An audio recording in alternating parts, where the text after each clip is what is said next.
Road પહોળો કરવાની કામગીરીમાં વ્યવસાયના બોર્ડ જાણ વગર ગુંડાગર્દી કરી ઉખેડી ફેંકાતા ભાજપ મહિલા અગ્રણી ગિનાયા. માંડવી ભુજ હાઈવે પર હાલમાં તંત્ર દ્વારા રોડ રસ્તાને પહોળો કરવાની કામગીરી હાથ ધરવામાં આવી છે, ત્યારે અમુક વેપારીઓના જાહેરાત બોર્ડ જાણ કર્યા વિના તંત્ર દ્વારા જેસીબી વડે ઉખેડી ફેંક્યા છે, તેવા ભાજપના મહિલા અગ્રણી નેહાબેન ગઢવીએ ગંભીર આક્ષેપ કરીને પોતાનો આક્રોશ વ્યક્ત કર્યો હતો. Story report by Paresh Joshi. હું નેહા ગઢવી શ્રી સોનલ ઇન્ફોર્મેટિક્સનો પ્રોપ્રાઇટર તરીકે બોલું છું. છેલ્લા ઘણા સમયથી આ તો તંત્રની ઘોર બેદરકારી જ કહેવાય. વરસાદ વખતે જ એમને રોડ કેમ યાદ આવે છે? એના પહેલાં બી એ બનાવી શકતા હતા. આ તો પ્રજાને પરેશાન કરવાનો જ એક કારસો રહ્યો છે. આજ રોજ મને કોઈ પણ જાણ કર્યા વગર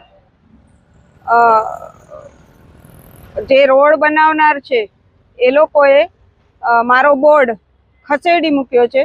મારો જ નહીં, આના સિવાય ઘણા બધા બોર્ડો આવેલા છે. એને પણ આ રીતે ગુંડાગીર્દીથી એ લોકોએ વગર જાણ કર્યા વગર અને કોઈ પણ લેખિત રજૂઆત વગર એ લોકોએ મારો બોર્ડ કાઢી નાખ્યો છે. અને આવા ઘણા બધાના બોર્ડ કાઢી અને અમારા ધંધામાં મોટી નુકસાની કરેલ છે. ના, મને આ વિશે કોઈ જ જાણ કરવા નથી આવી.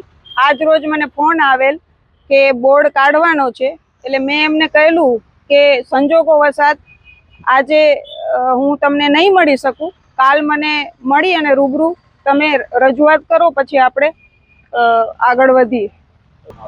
આવી રીતે લગભગ 10 થી 15 વેપારીઓ, આનાથી પણ વધારે હશે, પણ બધાને આવી રીતે ગુંડાગીર્દી કરી અને બોર્ડ કાઢી નાખ્યા છે જાણ કર્યા વિના. વાલા દવલાની નીતિ અપનાવવામાં આવી છે, આમાં શું કહેશો?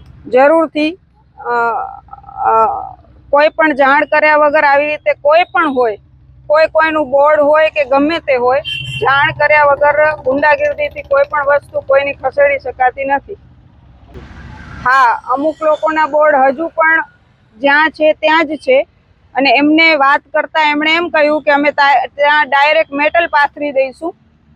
અને મારી જે ઓફિસ છે એની પાસે જે મારો બોર્ડ લાગેલો છે એ વગર જાણ કરે એ લોકોએ જેસીબીથી ધસી દીધેલ છે, જેનો પુરાવો મારા પાસે સીસીટીવી કેમેરામાં પણ કેદ છે. તો હવે બેન આગળ આવી છે, આપ શું ફરિયાદ કરશો? ત્યાં આગળ આ વિશે હું આગળ નગરપાલિકા રોડ વિભાગ જે છે એમાં પણ હું આની રજૂઆત કરીશ અને મને જે નુકસાની થયેલ છે એની ભરપાઈ જે પણ આમાં હોય એને આપવા માટે રજૂઆત કરું છું. અંતિમ પ્રશ્ન, હવે કાંઈ હોય તો કેમ લોકો આગળ નથી આવતા ફરિયાદ કરવા માટે, બોલવા માટે આગળ એટલે નથી આવતા કે આ કોઈને પણ આ લોકો ધ્યાન આપતા નથી અને ગુંડાગીર્દીથી મજા આવે એ રીતે એ લોકો પોતાનું કામ કરે છે.